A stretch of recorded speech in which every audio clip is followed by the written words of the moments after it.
Public health organisations face a range of challenges, such as the health of employees, particularly shift workers, and how best to consider investment decisions when funding is tight.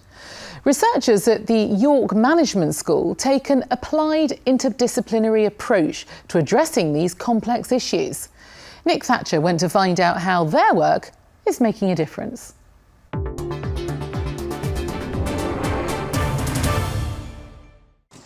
Helen Millard knows all about the realities of shift work. She's a healthcare assistant who's just about to start the first of 3 nights working in a mental health unit. She's preparing meals to take with her so she can have something healthy to eat while she's on duty. I love my job. I can't imagine doing anything else now. But it can be really, really challenging. It's long days and lots of stress. But I know how important it is to look after myself, because if I don't take care of me, I can't take care of other people. So I try and eat well, get plenty of sleep, get plenty of exercise. So when health managers decide to change working patterns for their employees, how do they ensure it's in the best interests of both their staff and their service users?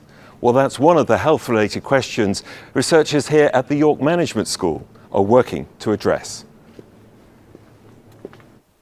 Okay, so what we have here, we've got some quotes from some of your staff. So this is one of my favourite ones. Dr. Jane Suter and Dr. Tina Kowalski have been working with one NHS trust to study the impact on staff from changing an 8-hour shift pattern to a 12-hour one. So what we've done is we've gone in to this trust to map out how this change is impacting on a number of factors, such as staff absence and sickness, quality of patient care, whether there's been an increase in violence from patients, and we can look at the trend and model what might have happened had we not introduced a 12-hour shift pattern, and then we can couple this and complement this from the qualitative interviews and views from the staff about how it's actually impacting on them and how they're adapting and responding to this change, and follow this up over time. Without the York Management School, we wouldn't have been able to do this. When you look at it from a clinical perspective, you think, okay, this may work. Let's see if it's going to work. What we now need, though, is to look to the research.